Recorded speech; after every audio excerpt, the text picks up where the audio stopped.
Hi guys, since the Augrun received lots of good changes lately, it's time to finally update my tutorial video. I'll start with the loadout, where I changed from the pickaxe to the cleaver, and from the rumbler to the grenade or grenadier gauntlet. Both received what I'd call buffs, but they're a lot more versatile right now and a lot of fun to play as well. The cleaver is back to its origins, like in the beta, where Confident Strike was a pretty good blessing to pick, and right now it's quite a safety net for higher difficulties such as Auric Maelstrom or Havoc with Tester. That's mainly the reason it took me so long to record this now, because I wanted to test a lot of combinations first, because before I put up bullshit here that doesn't work.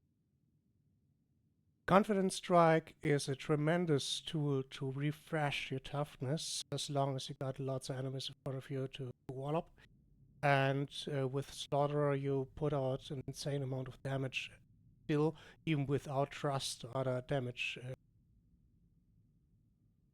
Perks are unchanged. It's Maniac and Flag to trim mixed boards, which is up. I'll later show you a good combo for Bulwarks, Rushes, as well as the stunning special attack, which really works wonders on ballers and rages and stuff. The Grenadier Gauntlet, I took Carapace and Unyielding to debuff enemies such as bosses, bulwarks, etc. So you want to trim him a little bit from range before you engage him in melee.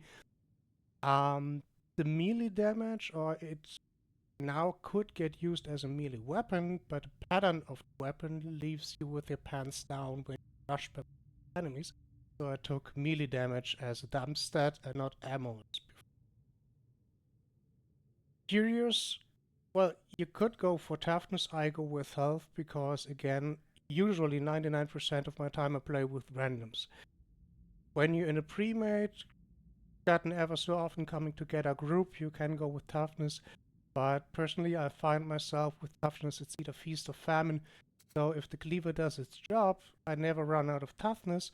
When I'm in a tough spot, it takes 3 or 4 more hits to whatever amount of toughness I got to get down to 0 when I'm in the crosshair of some gunners.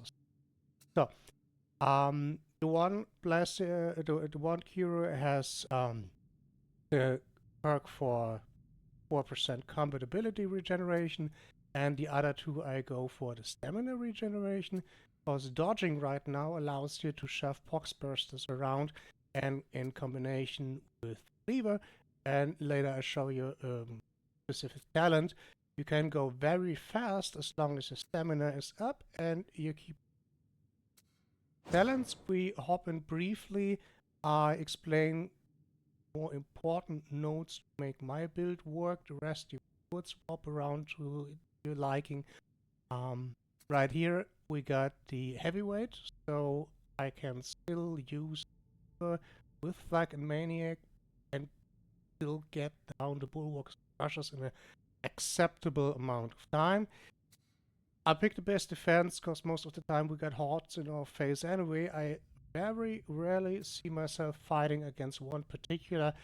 Yes, you can go for the light attack stabbing on one enemy at a time, just not by playstyle. So if you prefer light attacks and go for the stab with Brook, or for the slow small bash, whatever you call it in English, with the Bully 3, you can make it work, of course. The toughness boost is a no-brainer. Optionally, you could go for Furious, but with the payback time, I see no benefit in it, since 50% on being hit or dodged is a fixed amount, and this one here depends on how many enemies you hit. I can never be sure I got enough enemies left to make this proc or work. Well, the hordes get killed very fast with Lever, so I don't see myself building the stacks as reliable as with Payback. The main thing is soften them up to get to the next part, focused fighter, toughness damage reduction. Right now I don't pick Indomitable. I did for the longest time with the bleed perk. Guess it's been nerfed a little bit. It works though. Premade, Havoc. I see a lot of people preferring Indomitable to get A, out of jail free, or B, to be more mobile on the battlefield. Personally, with randoms as my main source of matches, Loyal Protector and the Valuable Distraction works best for me. So the damage buff, 25%, I cannot not pick it for the way I play. And I picked Slam to get a little bit more out of it. Rending, of course, beat him back, strike through, and better to get a little bit of bleed in, as well as the bone break. Three in the middle has the toughness boost to get a bruiser, and mainly for the cooldown regeneration, plus the percent curio addition we got. So I can shout pretty reliable as long as I or my mates keep killing elite enemies.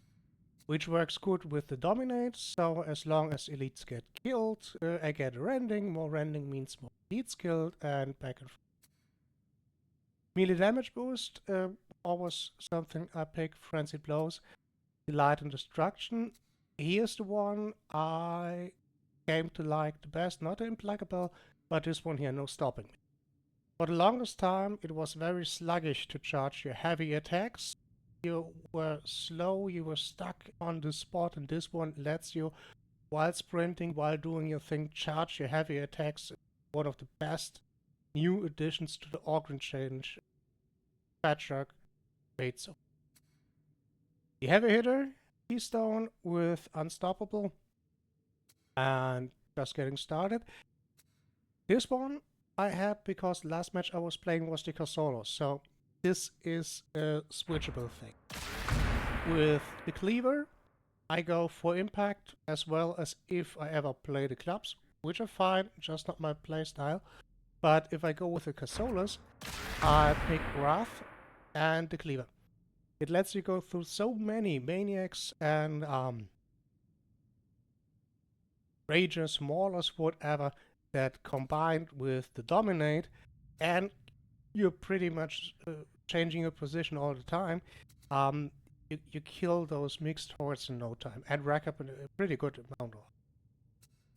If you go for the Branks, impactful again, tested it with a Civi last time, and it was about the same DPS or overall damage as combined with the Casolas, but if you're not in a Civi Auric Maelstrom, the usual compositions of premates make the cleaving going through so much more enemies at one time, you kill them faster than any other way. But with the pickaxe, you'd lose out the confident strikes, so you need to work with the additional toughness regeneration. Keep that. Speaking of which, huge shout out to Brian from the forums for finding the magic sauce with Wrath a couple weeks back.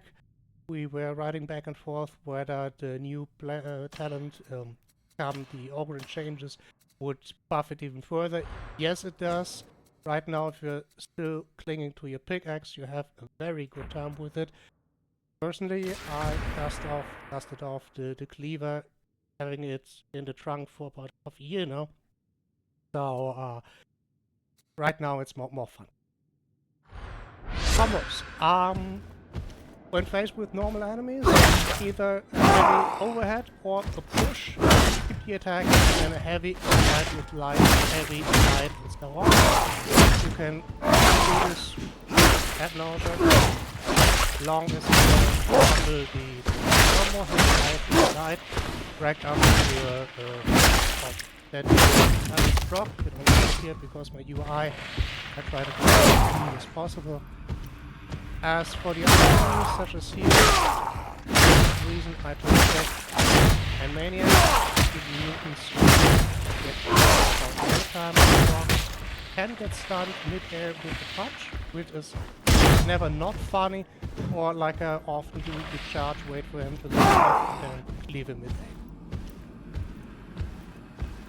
The Crusher, I go for a heavy overhead, punch, stab, punch, heavy overhead. You can combine this as well as you want. He punches your safety net when facing rages. You can twine it with the power of any attack, and it makes more fun. And do a combo, which lets you stun the enemy for the night. Grenadier Gauntlet received a couple buffs, mainly this is Damnation. You might need a little follow-up attack and or Damnation. Beyond, can't remember if I can one-shot him still. Let's test that here. Yeah. In Havoc, of course, this won't do, so it's a good opener. What doesn't work is breaking the shield. Does nothing to him, so you have to just walk from distance and do your damage punch. The Bulwark again, overhead, punch, stab, punch, overhead. Keep him busy there. Make a order combo out of it. Overhead, punch, with a second punch. And he goes down a little bit. The other way is not worth mentioning. You could go for the leg meter, like in Tarkov, where usually you, no matter how hard the enemy, no matter how good the enemy is armored, his legs is always protected, so it's flag armor here. Keep in mind we do damage, so jumping down. The melee on the Grenadier Gauntlet, final tip. Yeah, it does damage. It works. Why I got it as a dump stat? Because the power of this melee leaves you with your pants down once orbs charging you. So I never had the luxury of facing one enemy to get any benefit. As for monstrous enemies, Zola is so often in two minds. I wonder which guides her today. Yeah. I don't have the mod installed that lets spawn enemies, boss enemies. So if the opportunity is there, go for it. Does a lot more damage. Shouting down, get the debuffs in, get prisoners in, and then go for it switch. That sums up the stuff I wanted to explain, I guess. Have I forgotten anything? So far I can't think of any. If you got any questions, feel free to ask in the commentary. Feel free to try it out. Start with ideas of your own. There's lots of good builds out there already. I checked that so far nobody has come up with this what I'm explaining right now, so I'm pretty happy I haven't copied anyone's unwantingly. Maybe here, last addition, the frag bomb. For me, in my kind of playstyle, it's always preferable to the rock or the bombs away, but this one here is a free pick depending on how you want. So, that's about it for my tips on the Organ. I hope it helped you a bit. Until next time, bye bye.